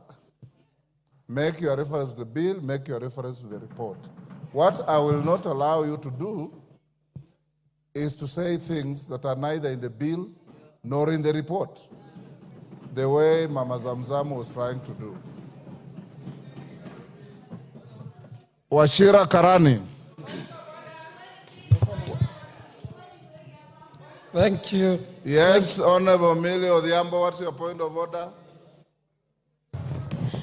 Thank you for your guidance, Mr. Speaker. Mr. Speaker, I'm just standing with a lot of due respect and concern over what you have just said. Mr. Speaker, first I want to thank you for giving us guidance and direction that we can make reference to the bill and to the report. Mr. Speaker, one of the rules of debating in this House is you can go outside those two so long as you make a link with what is in the report and what is in the bill. But when we are being told that I must speak in that narrow sense, Mr. Speaker, we are being gagged. Order, Honorable Millie. We are feeling gagged. Take your seat. Honorable Millie, nobody's being gagged. The rules of debate are very clear. You can make conjecture. You can make reference to matters known to you. But when you are challenged by a colleague, you have a duty to respond and respond relevantly. The Speaker is not here to gag anybody, and nobody will be gagged, including you, Millie. All right? Wachira Karani. Yes, Junet Mohammed. Mr. Speaker, you have guided very well, Mr. Speaker, and I want to thank you. But, Mr. Speaker, having said that, can we have... Order, Ruth Odinga. It is out of order to stand between a member on his feet and the chair. Yeah, Mr. Speaker, you have guided us very well. But, Mr. Speaker, members must know that we are debating a bill as it is. The report is giving us proposals on what the committee thinks we need to do. But the bill as it is now is not amended. So when somebody talks about 3% on wheelbarrow, 3% on mokokoteni, he is debating in accordance with the way the bill is as this morning. And the bill can only be amended here. The proposals that you did yesterday at the State House can only happen here on this floor. Those were just a press conference. So refer to the bill as it is and refer to the report. So when it is amended in the House is when those things will take effect. Thank you very much. Order. Otienda Molo. Thank you, Mr. Speaker. Mr. Speaker, understanding Order 83, my first point I think has just been made by the Honorable Junet. It is important, Mr. Speaker, that the majority does not diminish debate on technicalities. Everything that the chairman said in terms of what will be amended is yet to be moved. So we are at liberty to discuss everything on the bill as it is. And in that respect, we cannot be limited. Mr. Speaker, number 2, the Honorable Didmas Barasa is wearing an unparliamentary hat. Could you please guide him to be parliamentary? I'll be coming back, Mr. Speaker, on your earlier ruling on these matters, but that will be later. But could the Honorable Didmas Barasa stop wearing that village hat that he's wearing here? Thank you. Honorable members, the issue of the bill before the House, and I'm sitting here listening to all of you. I listened to the move of the bill, and he said, this bill contains this, but at committee stage, I'll drop it. That becomes part of your Hansard. So when you attack the bill, which you have the right to do, it is only fair also to make reference to what your colleague said. You can still say, Order Wanjala, I am not giving you any CAG rules. I'm simply saying the Hansard is there to bail out people. So when your colleague stands up after you have attacked something and says, when I presented the bill, I already said this, it's legitimate. But everybody debate the bill as is before the House. That is the bill that we are debating. But don't lose sight of the report which you already have, which I encourage you to read. Wachira Karani.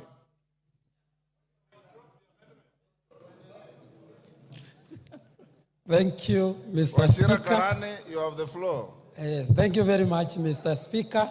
I thank you for giving me this opportunity so that I also do my contribution. Mr. Speaker, before this committee gave out the report, Kenyans listened to talk shows, to radios, to newspapers, analysis. That is what they judged the report with. In my constituency, I've visited several places, Mr. Speaker.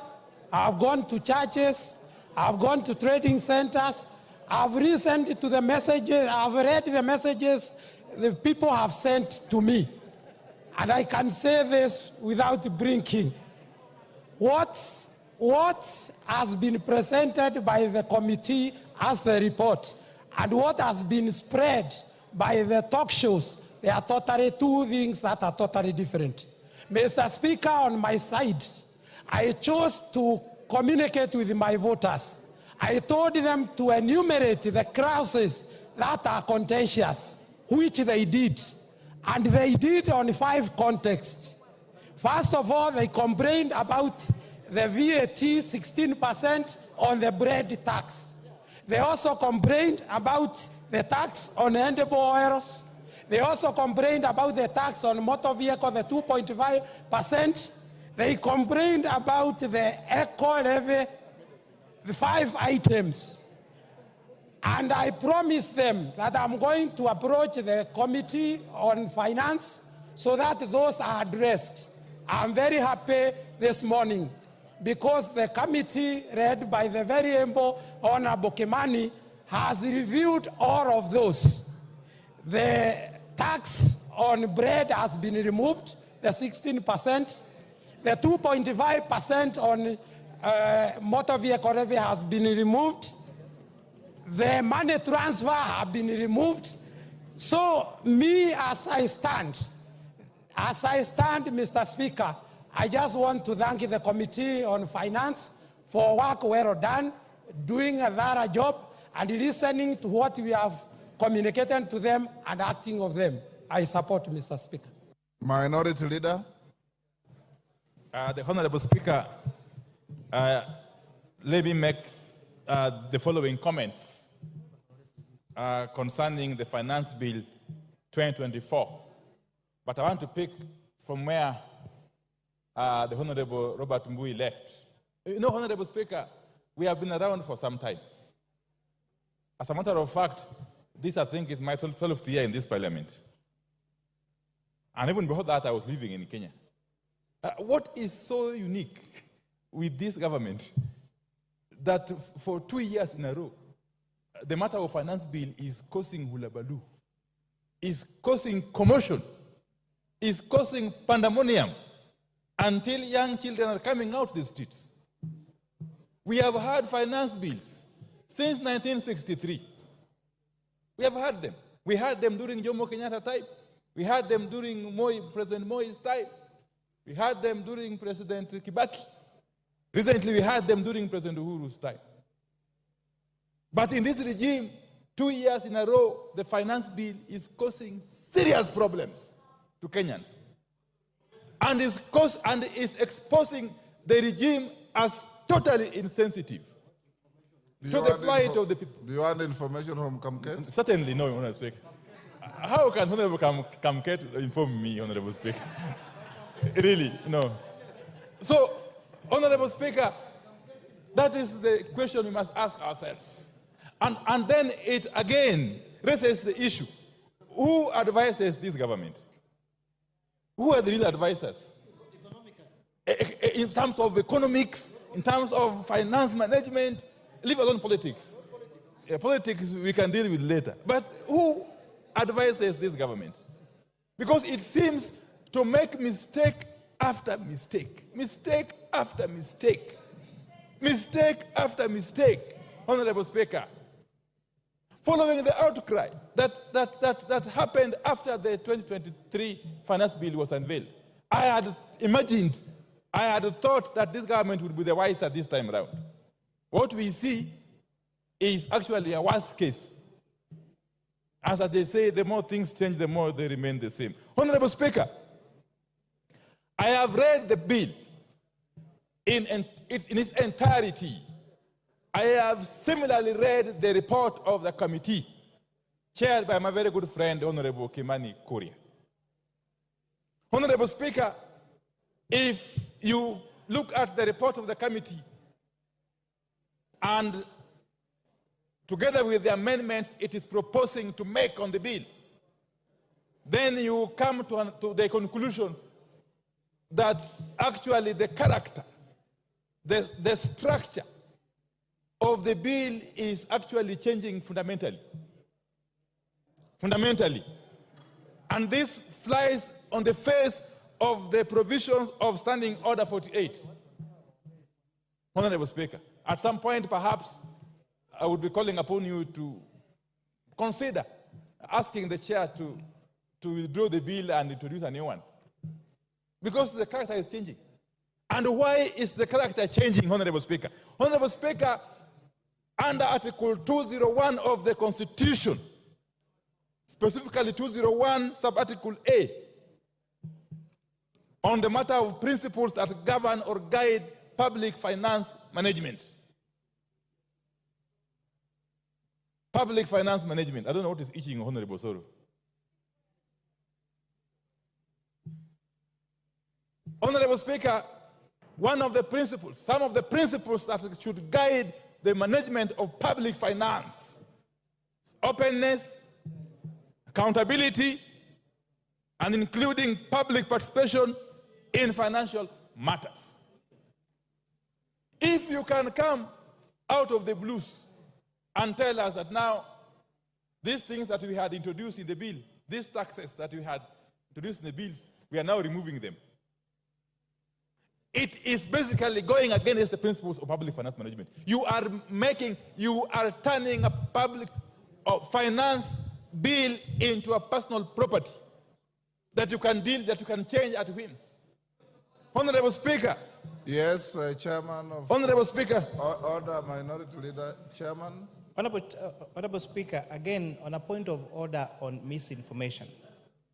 The leader of minority clearly read the PFM Act and talked about then if changes are made, the allegations making them then significantly that bill would have to be drafted. Then the question on public participation remains. Then does it mean that he is purporting that everything that the public says is just an exercise in futility and should not change? Otherwise, then why were we involving taxpayers' money and time to reason to the members of the public if we cannot propose changes on the bill? Minority Leader.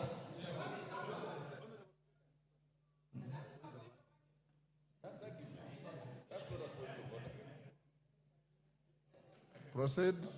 Give him the mic. You are giving the next. Give him his mic. Anyway, just come. Honorable Speaker, obviously, with all the tremendous possible respect, that was not a point of order. The Honorable Chair can actually advance that argument when he gets time to reply. Honorable Speaker, let me proceed this way. That Kenyans are already overtaxed. In fact, if you look at Kenya vis-a-vis the rest of the world, you would be forgiven to conclude that Kenyans are some of the most taxed human beings on earth. And therefore, any responsible government would be looking at ways to lessen the tax burden on Kenyans, not to increase it, Honorable Speaker, as this bill is attempting to do. Honorable Speaker, in spite of the recommendations in the report, which look very flowery, Honorable Speaker, we have always been reminded that the devil is in the details. I am aware, even though this is not part of the finance bill, that there are plans to increase the levy on roads maintenance. I know, of course, the amendment will come separately. Yes. The moment you increase the road maintenance levy by even a shilling, leave alone the 9 shillings being proposed, the ripple effect is enormous in all sectors of the economy. And the loser is the common Kenyan taxpayer. Honorable Speaker. And therefore, this is a case of taking with one hand, giving with one hand, and taking back with another hand. It's not helping the situation, Honorable Speaker. Honorable Speaker, this economy has become too hostile for foreign investors, indeed even for local investors. We have got documented cases of manufacturers who have shifted base from Kenya to our neighboring countries as a result of this unbearable tax burden that keeps shifting. Actually, you can never be sure, because it is so unpredictable that no sensible investor can actually put their money in this country. To make matters worse, we are witnessing what could be compared to the state capture that happened during the President Jacob Zuma's regime in South Africa. Honorable Speaker, and I will explain shortly. Honorable Speaker. Honorable Speaker, if you take the case of the manufacturing sector, and specifically the steel and cement manufacturing sector, that sector is now under total control. Who is being assisted as we watch? Indeed, Parliament is complicit.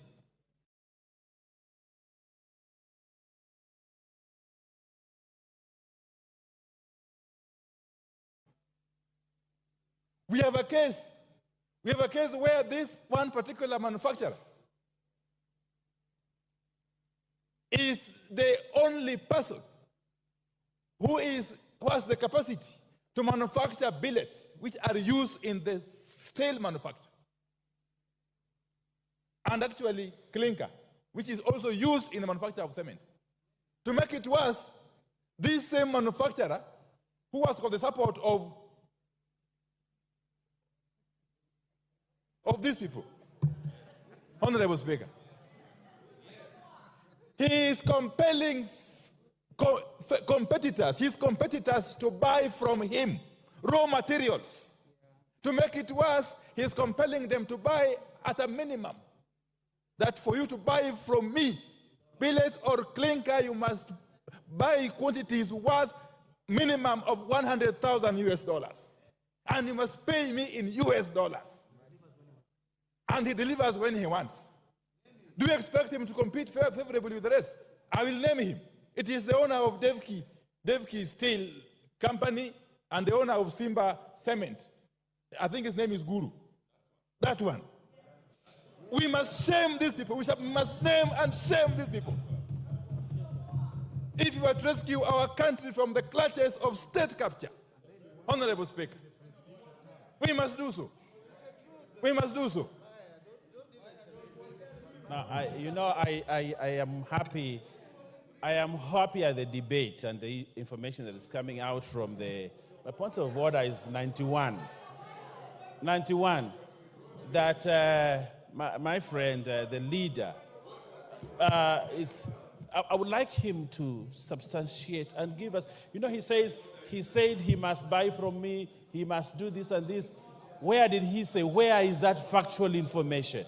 You can do better by giving us, a record of what he said, other than hearsay, Honorable Speaker. You can do better than just say things.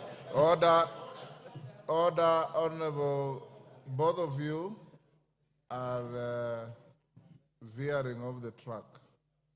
Let's avoid the temptation to besmirch people who cannot defend themselves on the floor. Go on, Minority Leader. Yes, please. Don't. Sorry. So I will leave that at that. But Honorable Baya, stop holding brief for these characters. It doesn't help. Let me tell you, from my experience in this parliament, they'll never really assist you in the constituency. Honorable Speaker, where we have now reached is a situation of helplessness. No wonder young boys and girls are coming out in their numbers on the streets and facing police truncheons and water cannon and tear gas, something which is unprecedented, Honorable Speaker.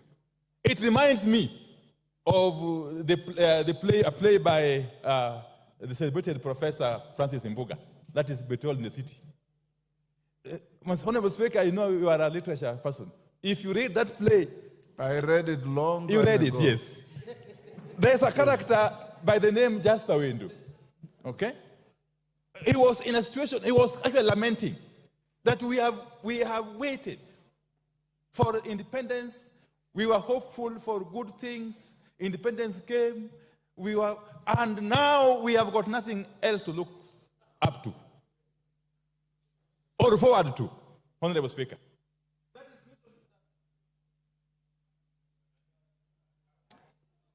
He has 15 minutes. Has he finished 15 That minutes? is the situation. Your time is up. Finish up in 1 minute.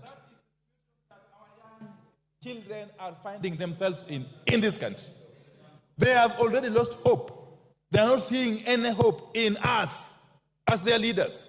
And therefore, they have taken it upon themselves to come out to the streets to defend their rights, Honorable Speaker. And as they do so, those who are in charge of the instruments of the state, especially the Inspector General of Police, must be cautioned not to misuse those instruments to interfere with the enjoyment of constitutional rights by Kenyans who are free to picket, to demonstrate, to do sit-ins, and indeed to capture Parliament. Time up. Because Parliament seemingly has become rogue. Honorable Speaker, I oppose.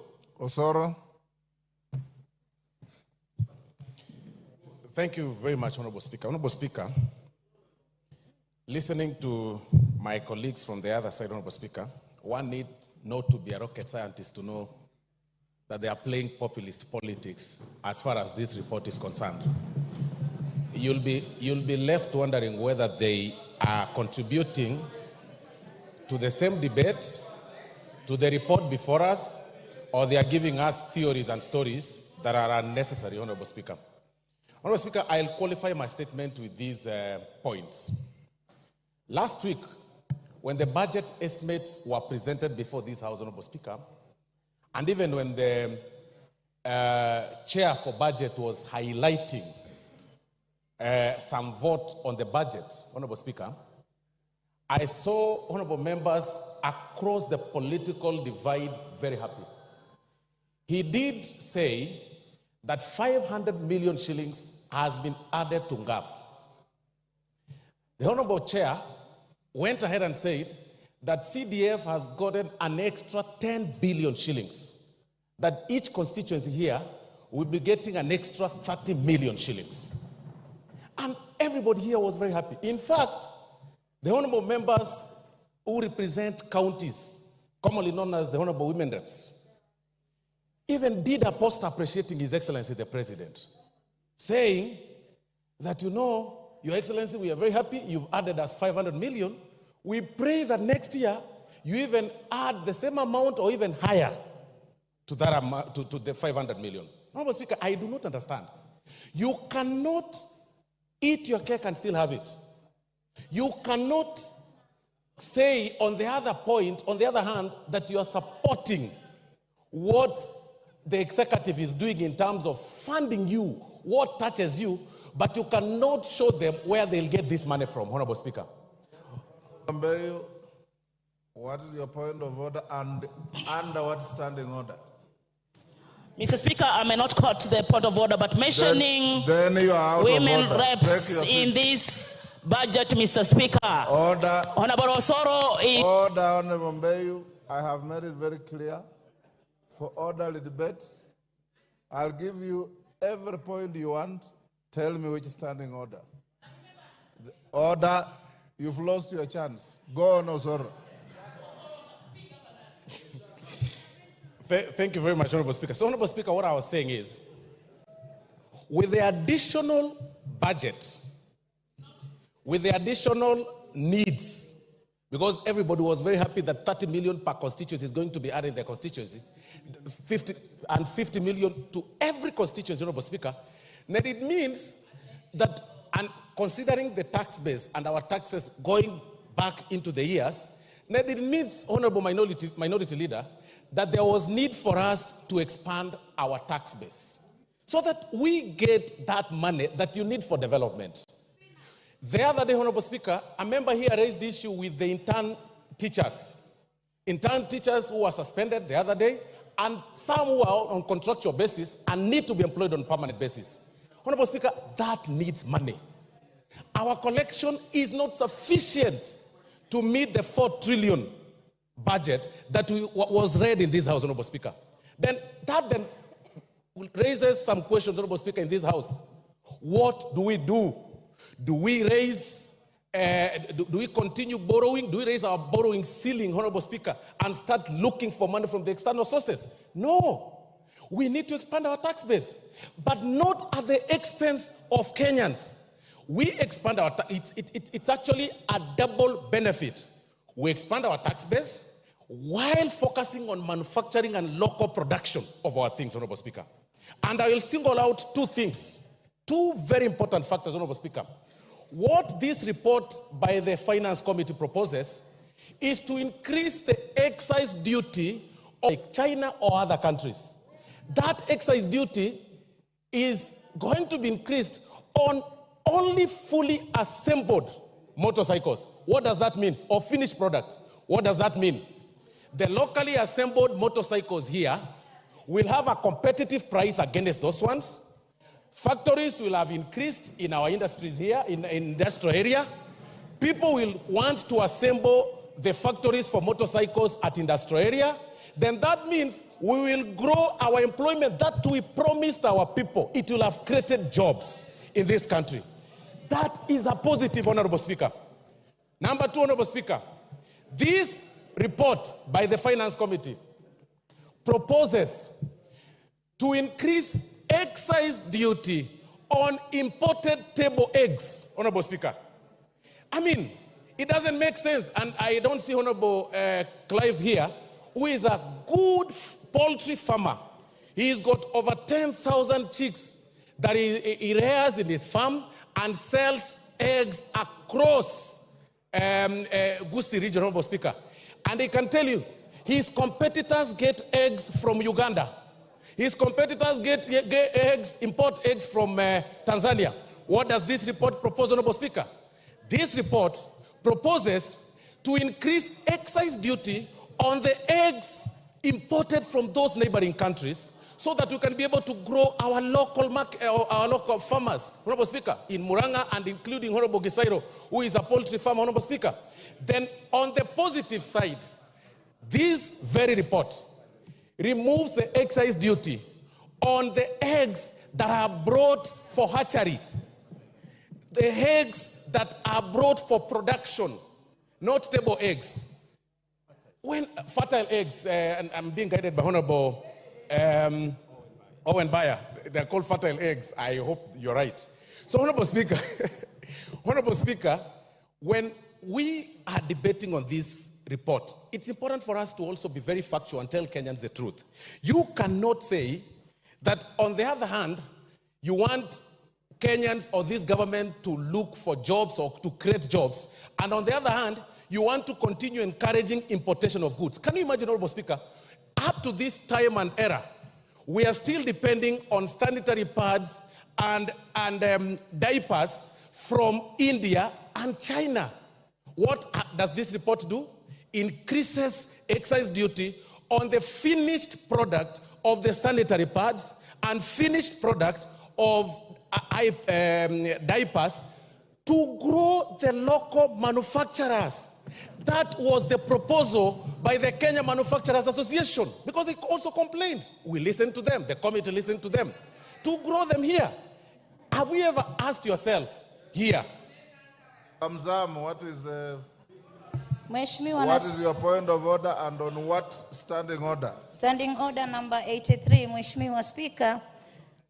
Mwenzangu amekuwa akizungumza akikadiria ule ugavi ambao umetolewa katika finance bill. Mheshimiwa Speaker, ametaja ugavi ambao unakuja kwa viti vya kina mama na ule ambao umekwenda kwa wabunge. Mheshimiwa Speaker, ukipiga hesabu ugavi huu milioni 500 unaenda kwa wananchi, sio kwa viti vya kina mama. Unaenda kwa wananchi, wanaenda kupewa mambo ya empowerment ili waweze kukuza uchumi. Mheshimiwa Speaker, pale ni mambo inaenda katika ukuzaji. Lakini zile pesa ambazo sisi tunauliza Mheshimiwa Speaker ni zile ambazo zimeenda kwa makadirio ambayo hayaleti uchumi juu, ni mambo ya starehe. Kwa hiyo Mheshimiwa Osoro, usiweze kudanganya wananchi ukasema wameletewa milioni 500 wakati mkono wa pili umechukua mabilioni. Mheshimiwa Speaker, asante sana. That is an argument. That is an argument. Go on. Thank you very much, Honorable Speaker. I was really struggling to understand what she was saying. But what ideally I meant when I said about the 500 million and 10 billion by NGCDF, I meant that... I have ruled her out of order. Proceed with the argument. Thank you, Honorable Speaker. So what I am saying, Honorable Speaker, is that it is important for us not to just whip emotions and talk populist politics at the expense of manufacturers that are setting pace in industrial area, Honorable Speaker. And Honorable Speaker, this is very important, Honorable Speaker. Looking at the argument by my colleagues, and even going by the report that has been proposed, Honorable Speaker, by the committee, even in this proposal that has been reduced and some other duties that have been dropped or proposals that have been dropped, there is a ripple effect on our budget. Then that means we lose about 53 billion in terms of estimates. The question this House should be asking itself, to which vote do we drop that 53 million? Do we drop by the 10 billion from the NGCDF? Do we drop 500 million from the NGAF amount? Or do we drop 15 billion that was allocated, extra 15 billion that was allocated to the counties? That should be the question that we should be talking about. But all these other stories and people complaining and raising issues unnecessarily, Honorable Speaker, it is actually wrong. Let's restrict ourselves to the report. This is not politics. You all know this is very important for this country, and it has an effect to our growth and the growth of our common mwananchi. Thank you very much, Honorable Speaker, and for that reason, I support the report. Rachel Nyamai. Thank you very much, Honorable Speaker, for giving me an opportunity to contribute. Honorable Speaker, I support this report, and I have listened, Honorable Speaker, to the chair as he moved the report, and to the vice chair, the Honorable Ambassador Benja, as he supported. And Honorable Speaker, I am convinced that I cannot be interested and very happy with the budget, and at the same time, I pretend to be unhappy with the finance bill that is supposed to fund that budget. Honorable Speaker, the proposals that have been given by this committee to amend are making this bill very good and highly acceptable, especially after dealing with the matter of bread and also dealing with the matter of taxation on motor vehicle, among others. Honorable Speaker, I also support this bill because it gives additional money to the counties, Honorable Speaker. Counties have been getting around 385 billion. That is the highest that we have ever seen. And this bill, Honorable Speaker, gives additional money to the counties, approximately 15 billion, Honorable Speaker. I'm seated to a very sharp CPA, Honorable Bandi, and he has told me that if you are not sure of the figure, say approximately. Approximately, Honorable Speaker, 15 billion to our counties. And this money is going to our road projects, health, agriculture, markets, water. What else do I want, Honorable Speaker? I want money to go to Kitui, to Makueni, to Machakos, to Embu County, Honorable Speaker.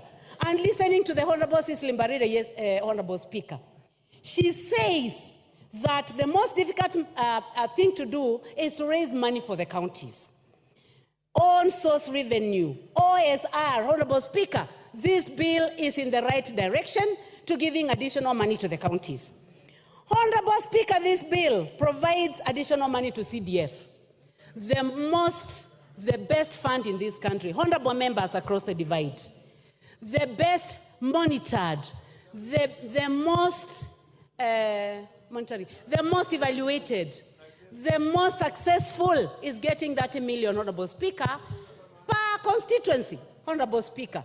Members on the side where I'm seated, well, where I used to be in Azimio, members who are seated on this side, Honorable Speaker, should be the ones supporting this motion because of additional money to CDF.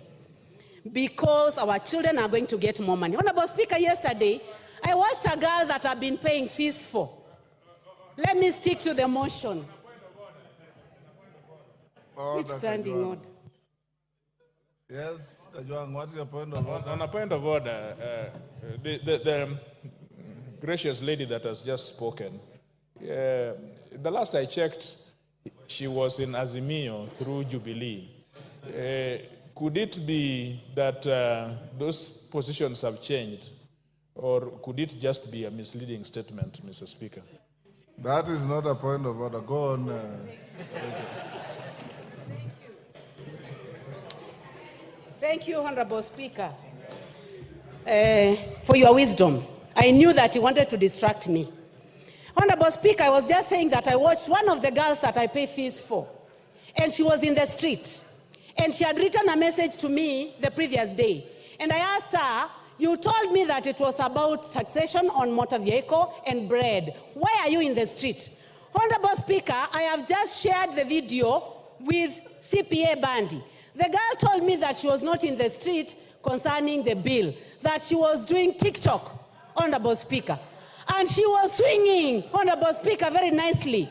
She told me that she was there because she wanted to get views for TikTok, Honorable Speaker. So, Honorable Speaker, and I'm going to show you, Honorable, she says that she cannot find the stones because the community that provides stones was missing in action. So she was wondering where the stones were. Honorable Speaker, going back to this bill, it is important to note that our finance bill for the previous year has made Kenya the 27th fastest growing country in the world, Honorable Speaker, in the world.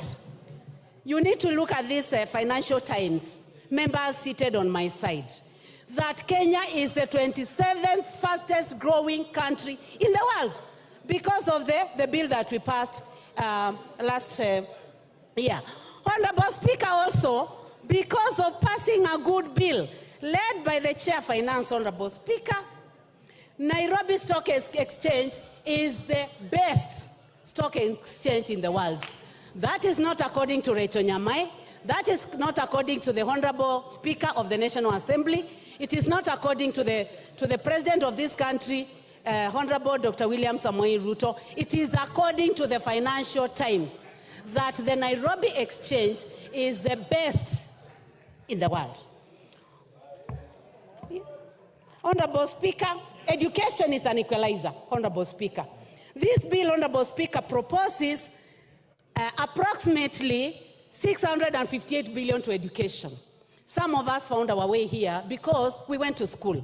Our parents never saw a classroom. My own parents, Honorable Speaker, never stepped in a classroom. My father he was not literate. He was an assistant chief who was not literate. So I am only here because I got education. Let us support this bill for the 558 billion that is going to education, Honorable Speaker. Honorable Speaker, I support this bill because it is giving an opportunity to our industries. We are saying that for a phone that has been assembled out here must be taxed. But the one that is produced by 4 companies, Honorable Speaker, that have set up here in Kenya must be given an opportunity, and that is the one that is not going to be put through taxation. So we would like these companies to continue working so that they can hire our boys and girls, so that we can have technicians working there.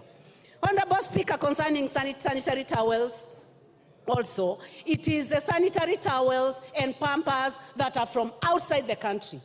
Those who are setting up here, producing here, hiring our children are not going to be taxed, and this is an effort towards a job creation. Honorable Speaker, this bill also is proposing additional money to electricity, last mile connectivity, 50 million per constituency. Honorable members, what else do we want? We must tell Kenyans the truth, that this country has made a decision that we need to light up this country. We need to extend the working hours. We need to ensure that there is energy in my villages, in Motomo, in Ekuda, in Kanziko, in Kasala. They must have power so that they are able to work longer and they are able to provide jobs. Honorable Speaker, every country aspires to have a net budget. And Honorable Speaker, I want to go to the figures, and I'll be careful, again, as advised by my friend here, who I have looked at his eyes, Honorable Speaker. I have never looked at Bandy's eyes nicely. But today I have looked direct into the eyes of the Honorable Bandy, and his eyes are very good, Mr. Speaker. And he has told me that